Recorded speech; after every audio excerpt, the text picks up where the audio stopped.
রাজা, রাজ্য, সিংহাসন আর ষড়যন্ত্র প্রত্যেকটিই একে অপরের সঙ্গে ওতপ্রোতভাবে জড়িত।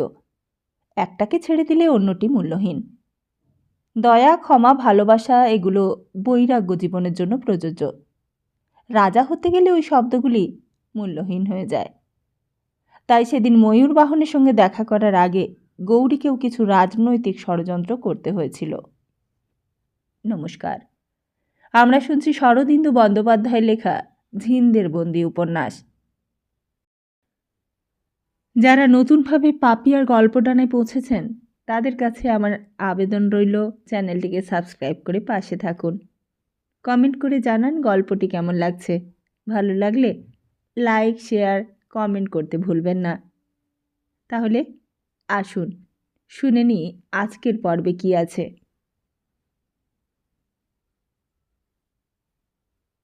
কিয়ৎকাল পর সতর্ক পদধ্বনি শোনা গেল। পদধ্বনি ৩-৪ গজের মধ্যে আসিয়া থামিল।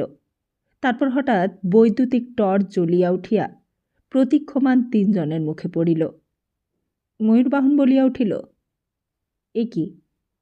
আমি তো কেবল রাজার সঙ্গে কথা বলতে চাই। গৌরী ও রুদ্ররূপ দাঁড়াইয়া রহিল। ধনঞ্জয় ময়ূরবাহনের দিকে অগ্রসর হইয়া গেলেন। তাহার দক্ষিণ করতলে পিস্তলটা আলোক সম্পাতে ঝম করিয়া উঠিল। তিনি বলিলেন, তা বটে, কিন্তু তোমার যা বলবার আছে আমাদের ৩ জনের সামনেই বলতে হবে। তাহলে আদাব, আমি ফিরে চললাম। এই বলিয়া ময়ূরবাহন ফিরিল। ধনঞ্জয়ের বাম হস্ত তাহার কাঁধের উপর পড়িল। অত সহজে ফেরা যায় না ময়ূরবাহন। ময়ূরবাহন ভ্রুকুটি করিয়া ধনঞ্জয়ের হস্তস্থিত পিস্তলটার দিকে তাকাইয়া অধর দংশন করিয়া কহিল, তোমরা আমাকে আটক করতে চাও? আপাতত তুমি যা বলতে এসেছ তা বলা শেষ হলেই তোমাকে ছেড়ে দিতে পারি। তোমাদের সামনে আমি কোনো কথাই বলবো না। ময়ূরবাহন বক্ষ বাহুবদ্ধ করিয়া দাঁড়াইল। তাহলে আটক থাকতে হবে। বেশ, কিন্তু আমাকে আটক করে তোমাদের লাভ কি? লাভ যে কিছুই নেই তাহা ধনঞ্জয়ও বুঝিতেছিলেন। তিনি ঈষৎ চিন্তা করিয়া বলিলেন, তুমি রাজার সঙ্গে এই মাঠের মাঝখানে একলা কথা বলতে চাও। তোমার যে কোনো অভিপ্রায় নেই সেটা আমরা বুঝব কি করে? এইবার ময়ূরবাহন হাসিল, বলিল, কি অভিপ্রায় থাকতে পারে? রাজা কি ক্ষীরের লাড় যে আমি টপ করে মুখে পুড়ে দেব? তোমার কাছে অস্ত্র থাকতে পারে। তল্লাশ করে দেখো, আমার কাছে কোনো অস্ত্র নেই। ধনঞ্জয় কথায় বিশ্বাস করিবার লোক নহেন। তিনি রুদ্ররূপকে ডাকিলেন। রুদ্ররূপ আসিয়া ময়ূরবাহনের বস্ত্রাদি তল্লাশ করিল, কিন্তু মারাত্মক কিছুই পাওয়া গেল না। ময়ূরবাহন বিদ্রূপ করিয়া কহিল, কেমন, আর তো ভয় নেই? ধনঞ্জয় আবার বলিলেন, আমাদের সামনে বলবে না? না। ময়ূরবাহন দৃঢ়ভাবে মাথা নাড়িল।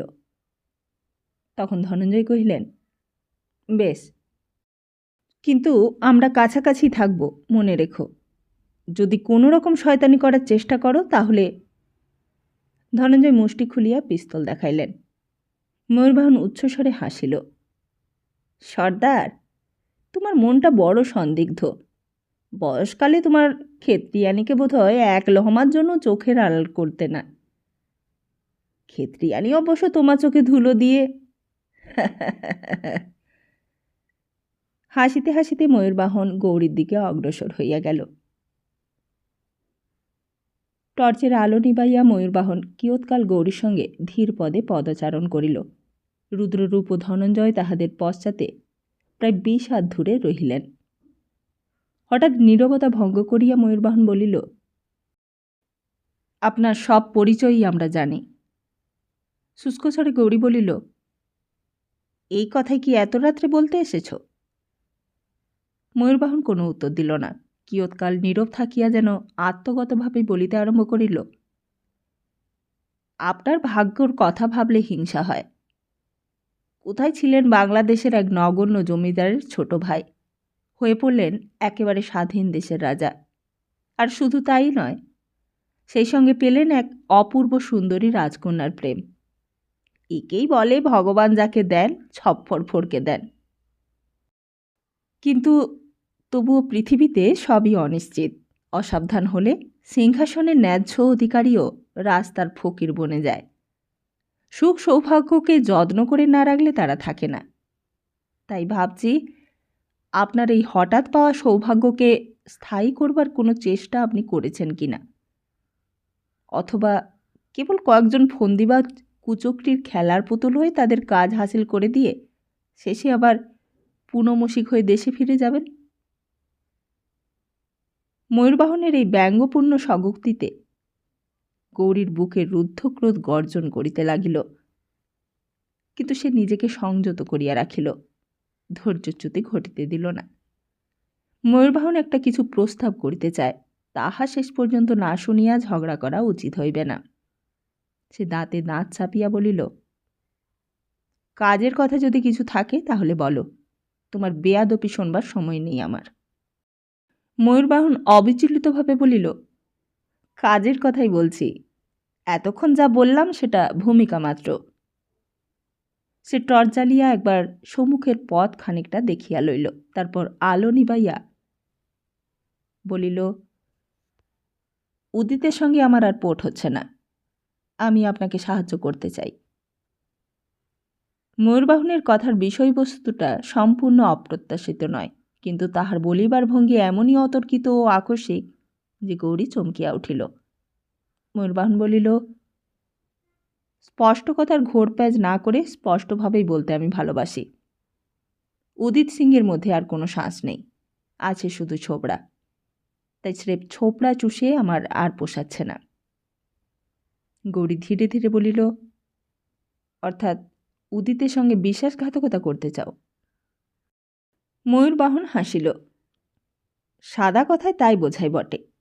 আপনি বোধহয় ওই কথাটা বলে আমাকে লজ্জা দেবার চেষ্টা করছেন, কিন্তু নিজের কোনো কাজের জন্য লজ্জা পাবার অবস্থা আমার অনেক দিনই কেটে গেছে।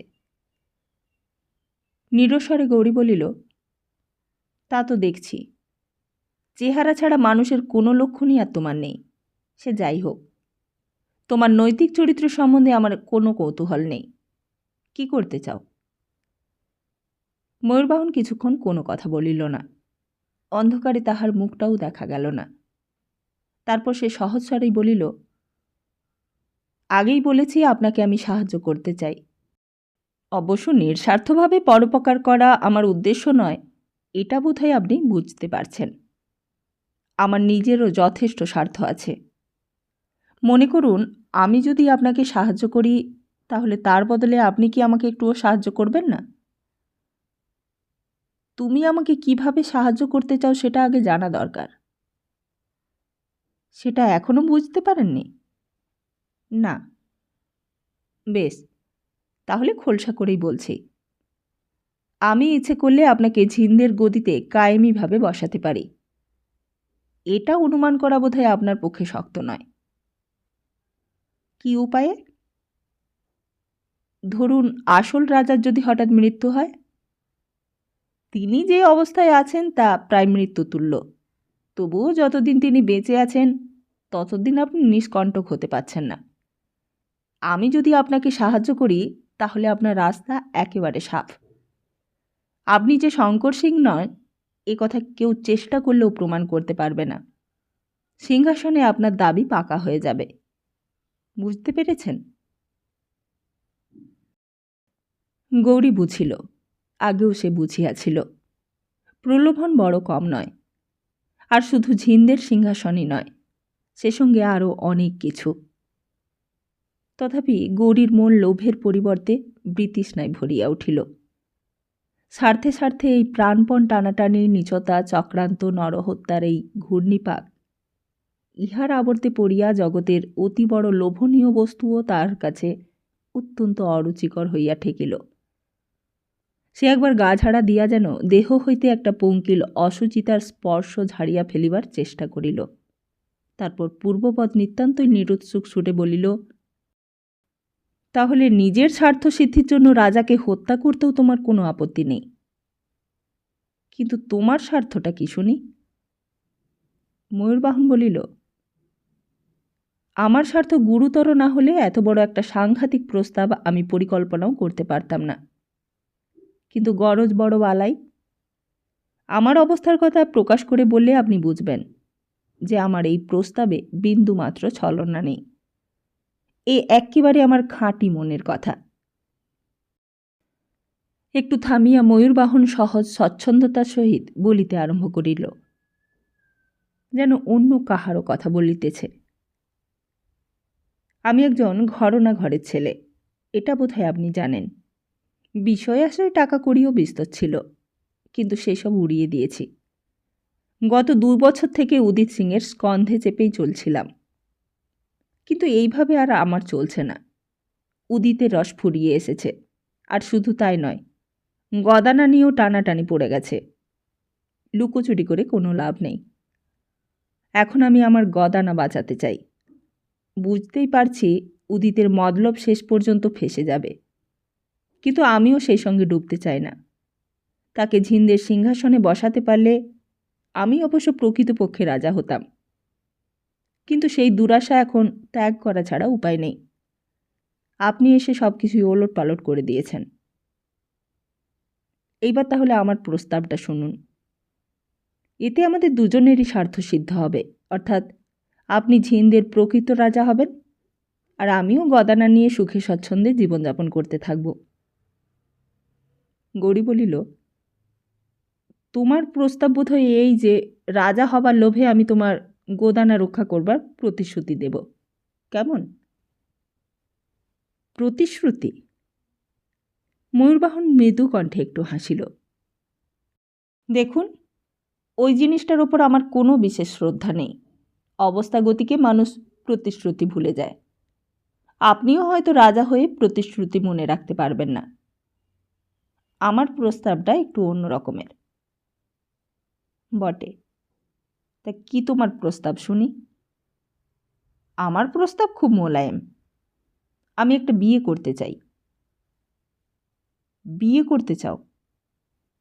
হ্যাঁ, ভেবে দেখুন, বিয়ে করে সংসার ধর্ম পালন করবার আমার সময় উপস্থিত হয়েছে। তুমি কি আমার সঙ্গে রসিকতা করবার চেষ্টা করছো? আগে না, স্থান কাল পাত্র কোনোটাই রসিকতা করবার অনুকূল নয়। আমি খুব গম্ভীরভাবেই বলছি। তবে শুনুন, ত্রিবিক্রম সিংয়ের মেয়ে চম্পাবাইকে আমি বিয়ে করতে চাই। উদ্দেশ্যটা খুবই সোজা। ময়ূরবাহনের গদানার উপর কারুর মমতা না থাকতে পারে, কিন্তু ত্রিবিক্রম সিংয়ের জামাইয়ের গদানার দাম যথেষ্ট আছে। চম্পাবাইকে বৈধব্য যন্ত্রণা ভোগ করাতে সর্দার ধনঞ্জয়েরও সংকোচ হবে। তারপর ত্রিবিক্রম সিংয়ের ওই একটি মাত্র মেয়ে, তার মৃত্যুর পর মেয়েই হবে উত্তরাধিকারিণী। সুতরাং সব দিক দিয়ে চম্পাবাই আমার উপযুক্ত পাত্রী। এই প্রস্তাবের কল্পনাতীত ধৃষ্টতা গৌরীকে কিছুক্ষণের জন্য নির্বাক করিয়া দিল। চম্পা, অনাঘ্রাত ফুলের মতো নিষ্পাপ চম্পাকে এই ক্লেদাক্ত পশুটা চায়? গৌরী দাঁতে দাঁত ঘষিয়া বলিল, তোমার স্পর্ধা আছে বটে। ঈষৎ বিষয়ে ময়ূরবাহন বলিল, এতে স্পর্ধার কি আছে? ত্রিবিক্রম আমার স্বজাতি, বংশ গৌরবে আমি তার চেয়ে ছোট নয়, বরং বড়। তবে আপত্তি কিসের? গৌরী রূঢ়স্বরে বলিল, ওসব আকাশ কুসুমের আশা ছেড়ে দাও। তোমার হাতে মেয়ে দেবার আগে ত্রিবিক্রম চম্পাকে কিস্তার জলে ফেলে দেবে। তা দিতে পারে, লোকটা বড় একগুঁয়ে, কিন্তু আপনি রাজা হলে, আপনি যদি হুকুম দেন, তাহলে সে না বলতে পারবে না। আমি হুকুম দেব চম্পার সঙ্গে তোমার বিয়ে দিতে? তুমি একটা পাগল। ময়ূরবাহন মৃদুস্বরে বলিল, বিনিময়ে আপনি কি পাবেন সেটাও স্মরণ করে দেখবেন। ও! গৌরী উচ্চকণ্ঠে হাসিল। তাহারা কিস্তার একেবারে কিনারায় আসিয়া দাঁড়াইয়াছিল। সম্মুখে 50 হাত দূরে অন্ধকার দুর্গ। সেই দিকে তাকাইয়া গৌরী বলিল, বিনিময়ে রাজাকে হত্যা করে তুমি আমার প্রত্যুপকার করবে, এই না? সহজভাবে ময়ূরবাহন বলিল, এতক্ষণে আমার সমগ্র প্রস্তাবটা আপনি বুঝতে পেরেছেন। গৌরী তিক্ত স্বরে কহিল, তুমি মনে করো ঝিন্দের সিংহাসনে আমার বড় লোভ। মনে করাটা অস্বাভাবিক নয়, আর তাছাড়াও আরও একটি লোভনীয় জিনিস আছে, ঝড়োয়ার কস্তুরীবাই। গৌরীর কঠিন স্বর তাহার কথাটা শেষ হইতে দিল না। চুপ! ও নাম তুমি উচ্চারণ করো না। এইবার তোমার প্রস্তাবের উত্তরটা শোনো। তুমি একটা নরকের কীট, কিন্তু আমাকে লুব্ধ করতে পারবে না। সিংহাসনে আমার কোনো লোভ নেই। যা নেয় তো আমার নয়, তা আমি চাই না। পৃথিবীতে রাজঐশ্বর্যের চেয়েও আরও বড় জিনিস আছে, তার নাম ঈমান। কিন্তু সেটা তুমি বুঝবে না। ময়ূরবাহন, তুমি আমাকে অনেকভাবে ছোট করবার চেষ্টা করেছ। তার মধ্যে আজকের এই চেষ্টাটা সবচেয়ে অপমানজনক। তুমি এখন আমার মুঠোর মধ্যে। ইচ্ছে করলে তোমাকে আমি মাছির মতো টিপে মেরে ফেলতে পারি, শুধু একটু হুকুমেরও আস্থা। কিন্তু তোমার ওপর আমার বিদ্বেষ এতটাই বেশি যে এইভাবে মারলে আমার তৃপ্তি হবে না। তোমার সঙ্গে আমার বোঝাপড়ার দিন এখনও আসেনি, কিন্তু সেদিন আসবে। হুঁশিয়ার। গৌরী খুব সংযতভাবে ওজন করিয়া কথা বলিতে আরম্ভ করিয়াছিল, কিন্তু শেষের দিকে তাহার কথাগুলা ক্ষুধার্ত ব্যাঘ্রের অন্তর্গীড় গর্জনের মতো শোনাইল। সে চুপ করিলে ময়ূরবাহনও কিয়ৎকাল কোনো কথা কহিল না। তারপর ধীরে ধীরে কহিল, আপনি তাহলে আমার প্রস্তাবে রাজি নন? এটাই আপনার শেষ কথা? হ্যাঁ। ভেবে দেখুন। দেখেছি, তুমি এখন যেতে পারো। বেশ, যাচ্ছি। কিন্তু আপনি ভালো করলেন না। তুমি কি আমাকে ভয় দেখাবার চেষ্টা করছো? ময়ূরবাহন গৌরীর নিকট হইতে 2-3 হাত দূরে দাঁড়াইয়াছিল।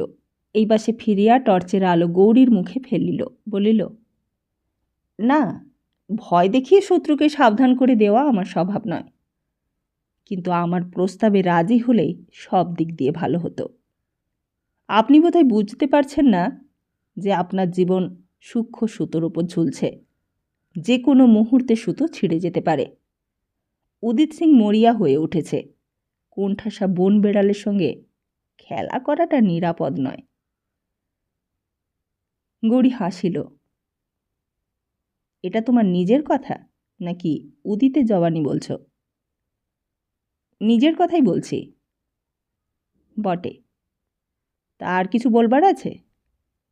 আছে। ময়ূরবাহনের স্বর বিষাক্ত হইয়া উঠিল। দৈবের কথা বলা যায় না।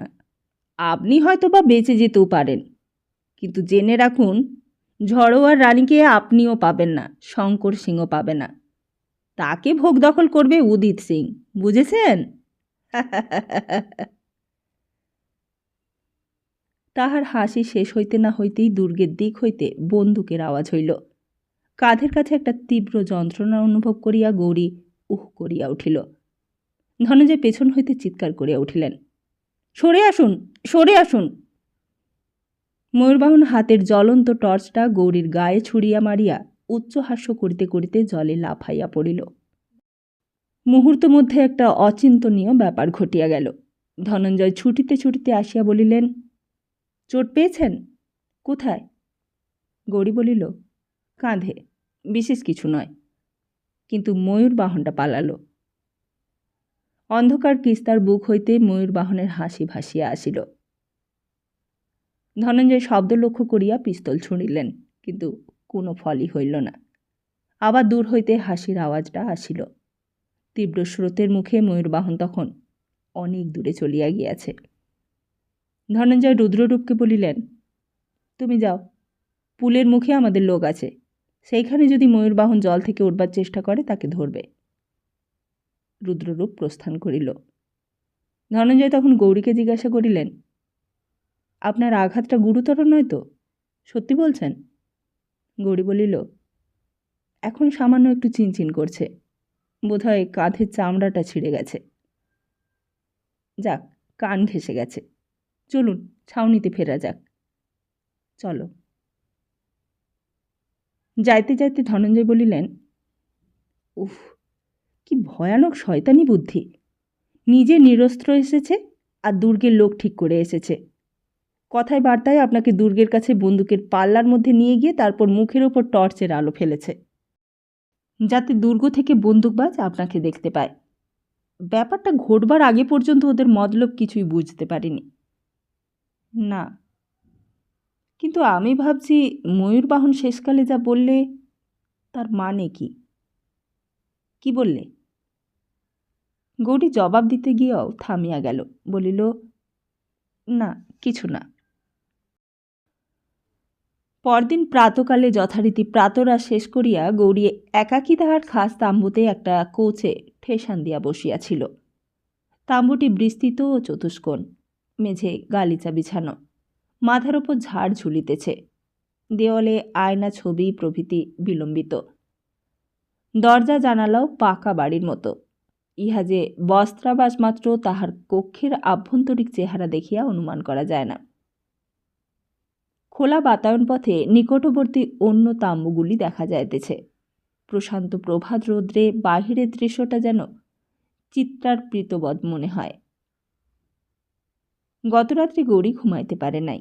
কাঁধের আঘাতটা যদিও বা সামান্য, তবু নিদ্রার যথেষ্ট ব্যাঘাত করিয়াছে। তাহার উপর চিন্তা। বিনিদ্র রজনীর সমস্ত প্রহর ব্যাপিয়া তাহার মনে চিন্তার আলোড়ন চলিয়াছে। অবশেষে এই দুশ্চিন্তা সমুদ্র মন্থন করিয়া মনে একটা সংকল্প জাগিয়াছে। সেই অপরিণীত সংকল্পটাকে কার্যে পরিণত করিবার উপায় সে আজ একাকী বসিয়া চিন্তন করিতেছিল। এমন সময় ধনঞ্জয় এত্তলা পাঠাইয়া কক্ষে প্রবেশ করিলেন। তাহার হাতে একখানা খোলা চিঠি। অভিবাদন করিয়া ধনঞ্জয় জিজ্ঞাসা করিলেন, আজ কেমন বোধ করছেন? কাঁধটা? গৌরী বলিল, ভালোই, একটু টাটিয়েছে, তাছাড়া আর কিছুই নয়। ধনঞ্জয় বলিলেন, আঘাত ভগবানের কৃপায় অল্পই, ব্যান্ডেজও যথাসাধ্য ভালো করেই বাঁধা হয়েছে। তবু গঙ্গানাথকে একটা খবর পাঠালে হতো না? সে বৈকাল নাগাদ এসে। গৌরী বলিল, অনর্থক হাঙ্গামা করো না সর্দার, গঙ্গানাথের আসবার কোনো দরকার নেই। তোমার হাতে ওটা কি? ঈষৎ হাসিয়া চিঠিখানা ধনঞ্জয় গৌরীর হাতে দিলেন। উদিতের চিঠি।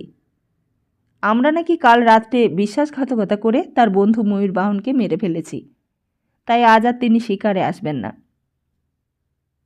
চিঠি পড়িয়া গৌরী মুখ তুলিল। ময়ূরবাহন কি সত্যি মরেছে নাকি? ধনঞ্জয় মাথা নাড়িলেন।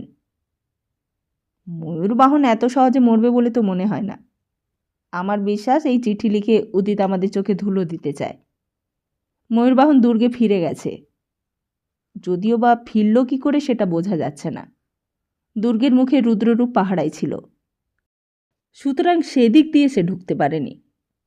তবে ঢুকলো কোথা দিয়ে? কিস্তার টানে সত্যি কি ভেসে যেতে পারে না? একেবারেই যে অসম্ভব সেটা বলছি না, কিন্তু ভেবে দেখুন, সে আপনাকে খুন করে জলে লাফিয়ে পড়বে বলে কৃত সংকল্প হয়ে এসেছিল।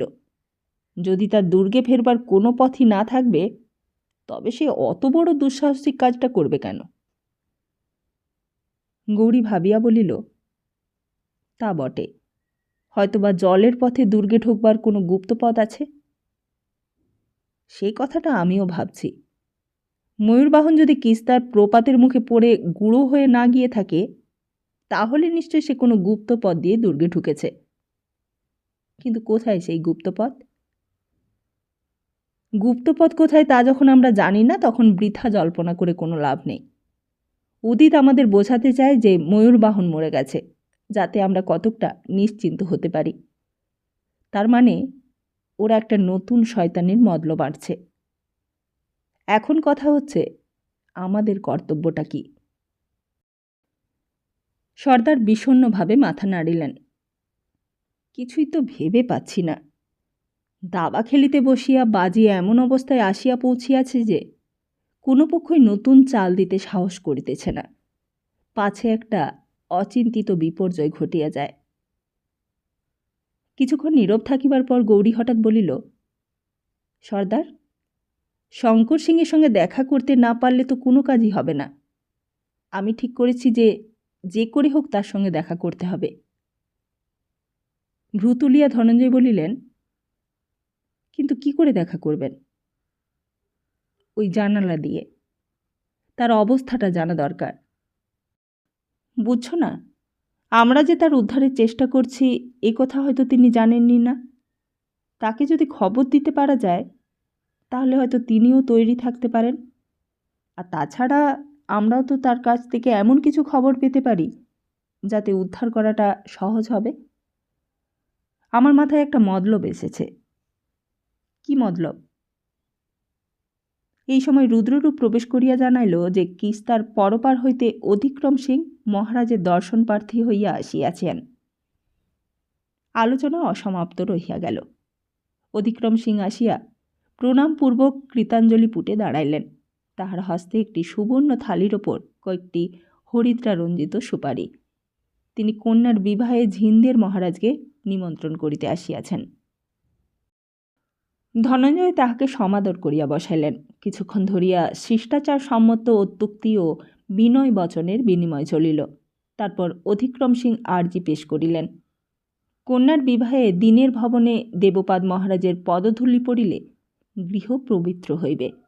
অদ্য রাত্রেই বিবাহ। কন্যা সখী মহামহিময়ী ঝোড়োয়ার মহারানী স্বয়ং আসিয়াছেন। এইরূপ ক্ষেত্রে দেবপাদ মহারাজও যদি বিবাহ মণ্ডপে দেখা দেন তাহা হইলে বরকন্যার ইহজগতে প্রার্থনীয় আর কিছুই থাকিবে না, ইত্যাদি। আদব কায়দা দুরস্ত বাক্যম্যাসের মধ্য হইতেও স্পষ্ট প্রতীয়মান হইল যে মহারাজ নিমন্ত্রণ রক্ষা করিতে পারিলে অধিক্রম সত্যই কৃতার্থ হইবেন।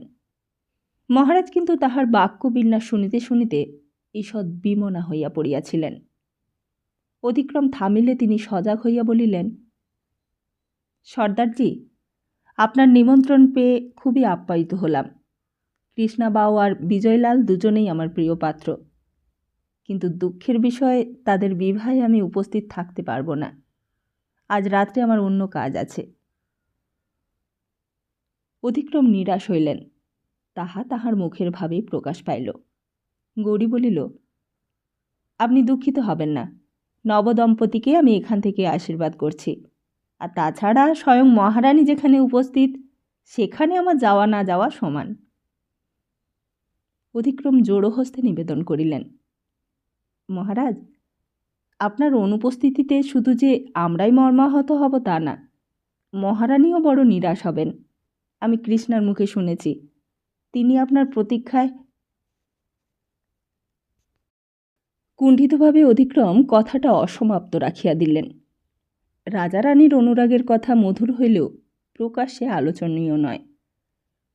তবুও অধিক্রম যেটুকু ইঙ্গিত দিলেন তাহাতেই গৌরীর মুখ উত্তপ্ত হইয়া উঠিল। সে উঠিয়া জানালার সম্মুখে গিয়া দাঁড়াইল। কিছুক্ষণ দৃষ্টিহীন চোখে বাহিরের দিকে তাকাইয়া রহিল। তারপর ধীরে ধীরে ফিরিয়া বলিল, অধিক্রম সিং, আজ আপনার নিমন্ত্রণ রক্ষা করা আমার পক্ষে সম্ভব নয়। হয়তো অন্য কখনো। আপনারা বোধহয় জানেন না, কৃষ্ণার কাছে আমি অনেক বিষয়ে ঋণী, কিন্তু এইবার সেই ঋণ শোধ করতে পারলাম না। সে যাই হোক, আশা রইল কখনো না কখনো শোধ করব। আপনি দুঃখ করবেন না। বরকন্যাকে আমি সর্বান্তকরণে আশীর্বাদ করছি। তারা সুখী হবে। অগত্যা অধিক্রম ব্যর্থ মনোরোধ হইয়া বিদায় লইলেন। গৌরী আবার জানালার দিকে ফিরিয়া দাঁড়াইল। কিছুক্ষণ কোনো কথাই হইল না। তারপর গৌরী ধনঞ্জয়ের দিকে ফিরিয়া দেখিল তিনি তাহার দিকেই তাকাইয়া আছেন। তাহার মুখে একটা নিতান্তই অপরিচিত কোমল ভাব। এই লৌহ কঠিন যোদ্ধার মুখে এমন ভাব গৌরী আগে কখনো দেখে নাই। ধনঞ্জয় নরম সুরে বলিলেন, আপনি নিমন্ত্রণ প্রত্যাখ্যান না করলেই পারতেন। অধিক্রম দুঃখিত হল। গৌরীর মুখে একটা ব্যঙ্গ হাসি ফুটিয়া উঠিল। সে বলিল, নিমন্ত্রণ রক্ষা করলে তুমি খুশি হতে? নিশ্চয়ই, কিন্তু ঝোড়োয়ার কস্তুরীবাইয়ের সঙ্গে আমার দেখা হতো যে, তাতেও কি তুমি খুশি হতে সর্দার? ধনঞ্জয় কিছুক্ষণ চুপ করিয়া রহিলেন। তারপর একটা নিঃশ্বাস ফেলিয়া বলিলেন, কিছুদিন আগেও খুশি হতাম না, বরং বাধা দেবার চেষ্টা করতাম। কিন্তু আশ্চর্য মানুষের মন। আজ আপনাকে আর কস্তুরীবাইকে একত্র কল্পনা করে মনে কোনো রকম অশান্তি বোধ করছি না, বরঞ্চ আপনি না হয়ে যদি শঙ্কর সিং। সহসা দুই হস্ত আবেগ ভরে উৎক্ষিপ্ত করিয়া তিনি বলিয়া উঠিলেন, ভগবানের কি অবিচার! কেন যে আপনি শঙ্কর সিং হয়ে জন্মালেন না? বিধাতার বিধানের বিরুদ্ধে সর্দারের এই ক্ষুদ্র বিদ্রোহ গৌরীরও বহুলুব্ধ চিত্রের দৃঢ়তা যেন ভাঙিয়া ফেলিবার উপক্রম করিল। তাহার মনটা দ্রবীভূত হইয়া একরাশ অঞ্জর মতো টনটল করিতে লাগিল। ধনঞ্জয় পুনরায় বলিয়া উঠিলেন, কি ক্ষতি হতো পৃথিবীর যদি আপনি শঙ্কর সিং হতেন? আমি শঙ্কর সিংয়ের বাপদাদার নিমক খেয়েছি, কিন্তু তাই বলে তো মিথ্যে মোহ আমার নেই। শঙ্কর সিং আপনার পায়ের নখের যোগ্য নয়, অথচ যখন মনে হয় আপনি একদিন ঝি ছেড়ে চলে যাবেন আর শঙ্কর সিং ঝোড়োয়ার রানীকে বিবাহ করে গদিতে বসবেন। গৌরী এবার প্রায় রূঢ় স্বরে বাধা দিল, বলিল, ব্যাস সর্দার, আর নয়, যা হবার নয় তা নিয়ে আক্ষেপ করো না। এসো এখন পরামর্শ করি। আমার প্রস্তাবটা তোমাকে বলা হয়নি। ধনঞ্জয় যেন হোঁচট খাইয়া থামিয়া গেলেন। তারপর চোখের ওপর দিয়া একবার হাত চালাইয়া নীরস কণ্ঠস্বরে বলিল, বলুন। মধ্যরাত্রির ঘড়ি বাজিয়া যাইবার পর গৌরী, রুদ্ররূপ ও ধনঞ্জয় চুপি চুপি শিবির হইতে বাহির হইলেন। ছাউনি নিস্তব্ধ। শিবির বেষ্টনীর দ্বার মুখে বন্দুকধারী প্রহরী নিঃশব্দে পথ ছাড়িয়া দিল। পূর্বরাত্রি যেখানে ময়ূরবাহন কিস্তার জলে লাফাইয়া পড়িয়াছিল, সেই স্থানেই আবার তিনজনে গিয়া দাঁড়াইলেন। কোনো কথাই হইল না। অন্ধকারে গৌরী নিজের গাত্রবস্ত্র খুলিয়া ফেলিতে লাগিল। বহু আলোচনার পর কর্তব্য স্থির হইয়াছিল, রাত্রির অন্ধকারে গা ঢাকিয়া গৌরী সন্তরণে দুর্গের নিকটে যাইবে। সে সন্তরণে খুব পটু, কিস্তার স্রোত তাহাকে ভাসাইয়া লইয়া যাইতে পারিবে না। দুর্গের সন্নিধানে উপস্থিত হইয়া যে জানালার কথা প্রহ্লাদ বলিয়াছিল, সে সেই জানালার নিকটবর্তী হইবে। রাত্রে জানালায় সাধারণত দ্বীপ জ্বলে, সুতরাং লক্ষ্য হারাইবার ভয় নাই। জানালা জল হইতে 2-3 হাত ঊর্ধ্বে। বাহির হইতে কক্ষের অভ্যন্তরণ একটু উঁচু হইলেই দেখা যাইবে। শব্দ হইবারও কোনো আশঙ্কা নাই। কিস্তার গর্জনে অন্য শব্দ চাপা পড়িয়া যাইবে। গৌরী জানালা দিয়া কক্ষের অভ্যন্তর দেখিবে। রাজা সেখানে বন্দী আছেন কিনা এবং রাজার সহিত কোনো প্রহরী আছে কিনা তাহা লক্ষ্য করিবে। যদি না থাকে, তাহা হইলে রাজার দৃষ্টি আকর্ষণ করিয়া তাহার সহিত বাক্যালাপ করিবে। তারপর দুর্গের আভ্যন্তরিক অবস্থা বুঝিয়া রাজাকে উদ্ধারের আশ্বাস দিয়া ফিরিয়া আসিবে। গৌরীকে এই সংকটময় কার্যে একাকী পাঠাইতে সর্দার ধনঞ্জয় প্রথমে সম্মত হয় নাই, কিন্তু সে ক্ষুব্ধ ও অধীর হইয়া উঠিতেছে দেখিয়া শেষ পর্যন্ত অনিচ্ছা সত্ত্বেও সম্মতি দিয়াছিলেন। তিনি বুঝিয়াছিলেন গৌরীর মনের অবস্থা এমন এক স্থানে আসিয়া পৌঁছিয়াছে যে তাহাকে বাধা দিলে সে আরও দুর্নিবার হইয়া উঠিবে। রুদ্ররূপ তাহাদের পরামর্শে যোগ দিয়াছিল, কিন্তু প্রস্তাবিত বিষয়ে হাঁ কিংবা না কোনো মন্তব্যই প্রকাশ করে নাই। গৌরী কাপড় চোপড় খুলিয়া ফেলিল। ভিতরে কালো রঙের হাঁটু পর্যন্ত হাফ প্যান্ট ছিল, আর কোনোই আবরণ নাই। ঊর্ধ্বাঙ্গ উন্মুক্ত। কারণ সাঁতারের সময় গায়ে বস্ত্রাদি যত কম থাকে ততই সুবিধা। অস্ত্র কিছু সঙ্গে লওয়া আবশ্যক বিবেচিত হয় নাই। তবু ধনঞ্জয় একেবারে নিরস্ত্র অবস্থায় শত্রুপুরীর নিকটস্থ হওয়া অনুমোদন করেন নাই। অনিশ্চিতের রাজ্যে অভিযান, কখন যে কি প্রয়োজন হইবে স্থির নাই। এই ভাবিয়া গৌরী তাহার দাদার দেওয়া ছোড়াটা কোমরে গুঁজিয়া লইয়াছিল। ইহা যে সত্যই কোনো কাজে লাগিবে তাহা সে কল্পনাও করে নাই। একটা সুদূর সম্ভাবনার কথা চিন্তা করিয়া অনাবশ্যক বুঝিয়াও লইয়াছিল। নিয়তির করাং চিহ্নিত ওই ছোড়া যে আজ নিয়তির ইঙ্গিতেই তাহার সঙ্গী হইয়াছে, তাহা সে কি করিয়া জানিবে? বস্ত্রাদি বর্জনপূর্বক প্রস্তুত হইয়া গৌরী অন্ধকারের মধ্যে ঠাহর করিয়া দেখিল রুদ্ররূপ ইতিমধ্যে গাত্রাবরণ খুলিয়া তাহার মতো কেবল জাঙিয়া পড়িয়া দাঁড়াইয়াছে। গৌরী বিস্মিত হইয়া বলিল, এ কি রুদ্ররূপ? রুদ্ররূপ বলিল, আমিও আপনার সঙ্গে যাচ্ছি। গৌরী কিছুক্ষণ নীরব হইয়া রহিল। রুদ্ররূপ নিজ অভিপ্রায় পূর্বারে কিছুই প্রকাশ করে নাই। সে অল্পভাষী, তাই তাহার মনের কথা শেষ মুহূর্ত পর্যন্ত বোঝা যায় না। গৌরীর প্রতি তাহার আনুরক্তি যে কতখানি তাহা অবশ্য গৌরী জানিত, কিন্তু এই বিপদসংকুল যাত্রায় সে যে সহসা কোনো কথা না বলিয়া তাহার পাশে আসিয়া দাঁড়াইবে তাহা গৌরী ভাবিতে পারে নাই। তাহার বুকে একটা অনির্দিষ্ট ভার চাপানো ছিল, তাহা যেন হঠাৎই হালকা হইয়া গেল।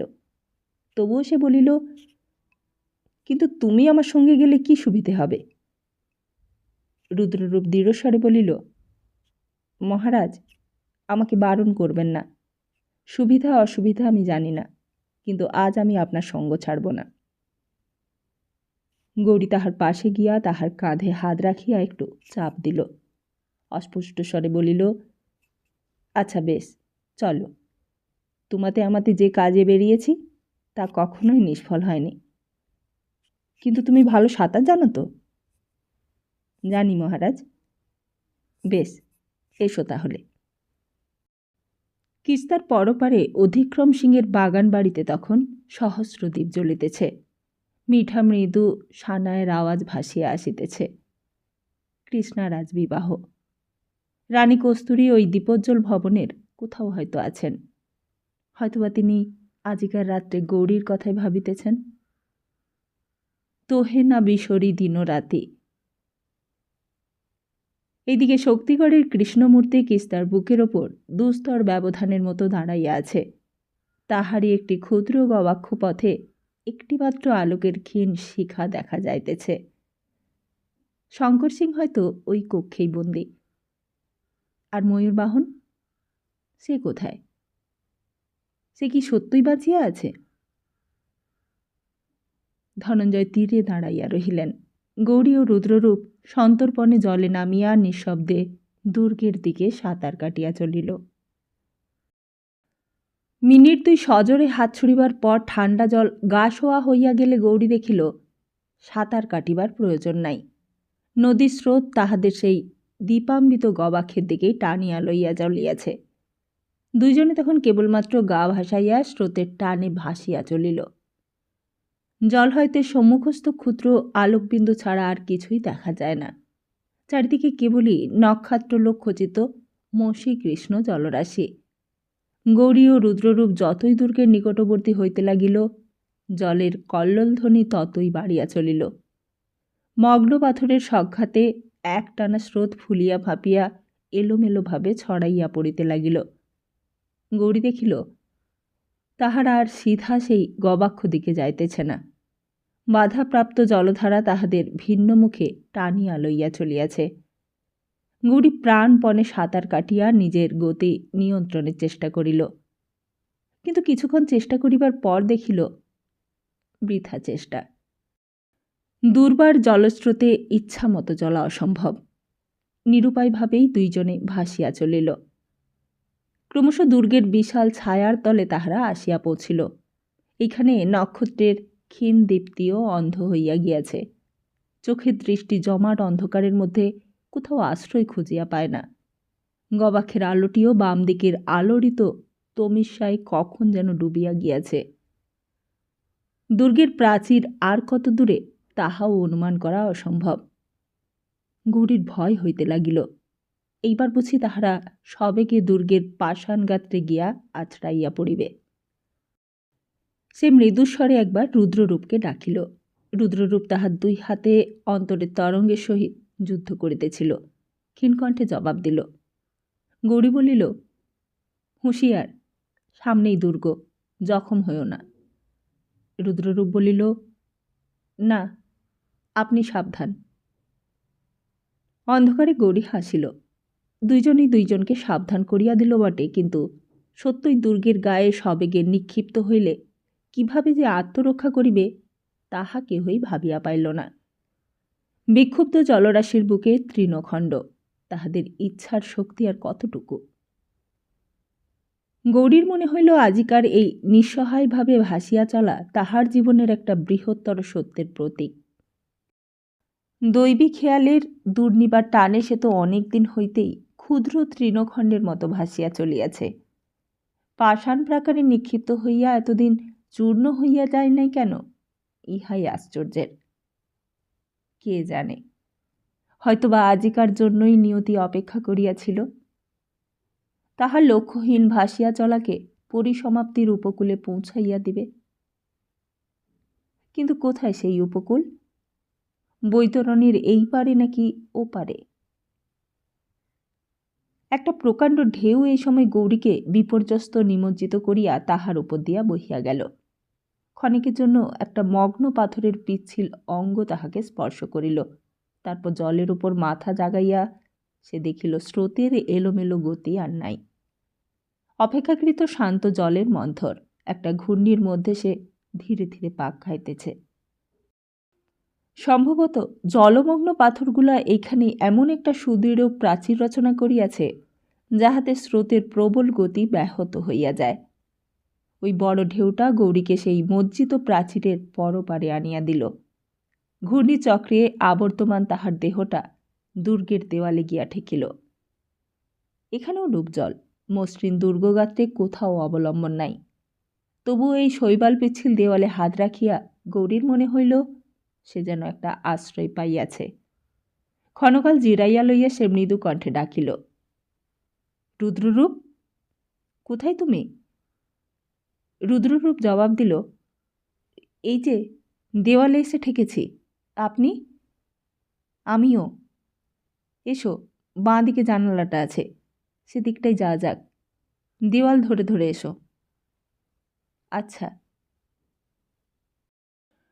তখন পৃথিবীর আদিম পঙ্কসজ্জার উপর অন্ধ মহিলতার মতো দুইজনে কেবলই স্পর্শানুভূতির সাহায্যে ধীরে ধীরে অগ্রসর হইল। 10 মিনিট 15 মিনিট এমনিভাবেই কাটিয়া গেল, কিন্তু জানালার দেখা নাই। গৌরীর আশঙ্কা হইল হয়তোবা তাহারা কখন যেন অজ্ঞাতেই জানালার নিচ দিয়া চলিয়া আসিয়াছে, জানিতে পারে নাই। সে পিছু ফিরিয়া রুদ্ররূপকে সম্বোধন করিতে যাইতেছিল, এমন সময় ঠিক মাথার উপর একটা অত্যন্ত পরিচিত কণ্ঠের আওয়াজ শুনিয়া চমকিয়া উঠিল। তাহার অনুচারিত সুর কণ্ঠের মধ্যেই রুদ্ধ হইয়া গেল। সে ঘাড় তুলিয়া দেখিল, কিন্তু কিছুই দেখিতে পাইল না। জানালার আলো দূর হইতে দেখা যায়, কিন্তু নিচ হইতে তাহা অদৃশ্য। গৌরী ঊর্ধ্বে হাত বাড়াইয়া অনুভব করিয়া দেখিতে লাগিল। জানালার কিনারা তাহার হাতে ঠেকিল, জল হইতে 2-2.5 হাত ঊর্ধ্বে মাত্র। আবার জানালার ভিতর হইতে পরিচিত কণ্ঠস্বর আসিল, বেঈমান, তুই তবে আমাকে মেরে ফেল, আমি বেঁচে থাকতে চাই না। গৌরী নিজের গলার স্বর চিনিতে পারিল, কোথাও এতটুকু তফাৎ নাই। তাহার বুকের ভেতরটা কেমন যেন আনচান করিয়া উঠিল। মনে হইল সে নিজেই যেন ওই কারাকূপে আবদ্ধ হইয়া মৃত্যু কামনা করিতেছে। এইবার দ্বিতীয় কণ্ঠস্বর শোনা গেল। কষায়ের ছুরির মতো তীক্ষ্ণ নিষ্ঠুর কোমলতার বাষ্প পর্যন্ত কোথাও নাই। ব্যস্ত হইও না, দরকার হয়নি বলেই এতদিন মরনি। তোমার প্রতি মমতা বশত নয়, কিন্তু আর দেরি নেই, আজই যা হোক একটা হবে। কিছুক্ষণ নিস্তব্ধ, তারপর আবার শঙ্কর সিং কথা কহিল। এইবার তাহার স্বর অত্যন্ত কাতর, মিনতি বিগলিত। উদিত, আমার প্রতি কি তোমার এতটুকু দয়া হয় না? আমায় ছেড়ে দাও ভাই, আমি রাজ্য চাই না, আমায় শুধু ছেড়ে দাও। আর তা হয় না, তোমার বন্ধু ধনঞ্জয় সর্দার সব মাটি করে দিয়েছে। কিন্তু আমি তো তোমার কোনো ক্ষতি করিনি, আমি তো তোমাকে সিংহাসন ছেড়ে দিচ্ছি। এখন তোমার সিংহাসন ছাড়া না ছাড়া সমান। ঝিন্দের গদিতে একটা বাঙালি কুত্তা বসে সর্দারি করছে। শয়তানের বাচ্চা মরেও মরে না। সে যদি মরতো তাহলে তোমার ফুরসত হয়ে যেত। সে যাক, আজকের কাজ যদি সিদ্ধ হয় তখন তোমার কথা ভেবে দেখব। এখন ঘুমো। গৌরী গবাক্ষের কানায় আঙুল রাখিয়া বাহু সাহায্যে ধীরে ধীরে নিজেকে তুলিয়া ঘরের মধ্যে উঁকি মারিল। পাথর কুঁদিয়া বাহির করা অপরিসর একটি প্রকোষ্ঠ, মোমবাতির আলোয় অল্পমাত্র আলোকিত। গবাক্ষের ঠিক বিপরীত দিকে লোহার ভারী দরজা বন্ধ রহিয়াছে। দেওয়ালে সংলগ্ন একটা লম্বা বেদির মতন আসন, বোধহয় ইহাই বন্দির শয্যা। এই বেদির ওপর গালে হাত দিয়া উদিত বসিয়া আছে, তাহার কোলের ওপর একটা খোলা তলোয়ার, আর উদিতের অদূরে দাঁড়াইয়া তাহার পানে করুণ নেত্রে চাহিয়া আছে শঙ্কর সিং। পরিধানে কেবল একটি হাফ প্যান্ট, ঊর্ধ্বাঙ্গ উন্মুক্ত, কয়েদির সাজ। তাহার মুখে দুর্দশা ও দৈহিক গ্লানির ছাপ পড়িয়া গিয়াছে। চোখের কোণ হইতে গভীর কালির আঁচড় ক্ষতরেখার মতো গণ্ডের মাঝখান পর্যন্ত পৌঁছিয়াছে। অধরাষ্ট্রের দুই প্রান্ত নত হইয়া ক্লিষ্ট অসন্তোষ প্রকাশ করিতেছে। বাহু ও কণ্ঠের পেশি ঈষৎ শীর্ণ। তবুও অবস্থার নিদারুণ প্রভেদ সত্ত্বেও গৌরীর সহিত তাহার সর্বাঙ্গীন সাদৃশ্য অদ্ভুত। গৌরী সম্মোহিতের মতো শঙ্কর সিংয়ের পানে তাকাইয়া রহিল। উদিত সুকুটি করিয়া চিন্তা করিতেছিল। শঙ্কর সিংয়ের দীর্ঘশ্বাস মিশ্রিত হাসি শুনিয়া মুখ তুলিয়া চাহিল। শঙ্কর সিং খলিত স্বরে বলিল, ঘুম ঘুম আমার আসে না। ঘুম না আসে মদ খাও। বিরক্ত তাচ্ছিল্য ভরে ঘরের কোণের দিকে অঙ্গুলি নির্দেশ করিয়া উদিত উঠিয়া দাঁড়াইল। বদ্ধকক্ষে বাতাসের অভাব বোধ হয় তাহাকে পীড়া দিতেছিল। সে জানালার দিকে অগ্রসর হইল। গৌরী নিঃশব্দে নিজেকে জলের মধ্যে নামাইয়া দিয়া জানালাটা ছাড়িয়া দিল। আর এইখানে থাকাটা নিরাপদ নয়। হাতড়াইতে হাতড়াইতে সে ফিরিয়া চলিল। রুদ্ররূপের গায়ে তাহার হাত ঠেকিল। তাহার কানের কাছে মুখ লইয়া গিয়া সে বলিল, ফিরে চলো। জানালা হইতে 25 গজ গিয়া তাহারা থামিল। রুদ্ররূপ জিজ্ঞাসা করিল, কি দেখলেন? গৌরী বলিল, শঙ্কর সিং আর উদিত। উদিত পাহারা দিচ্ছে। কিছুক্ষণ চুপ করিয়া থাকিয়া বলিল, আজ রাত্রেই ওরা একটা কিছু করবে। কি করবে? জানি না, হয়তো। গতরাত্রে ময়ূরবাহনের প্রচ্ছন্ন ইঙ্গিতের কথা তাহার স্মরণ হইল। কি করিতে চাই উহারা? কোন দিক দিয়ে আক্রমণ করিবে? কস্তুরীর বিরুদ্ধে কি কোনো মতলব আঁটিতেছে? কিন্তু তাহাতে উহাদের লাভ কি? তাহাতে ঝিন্দের সিংহাসন তো সুলভ হইবে না।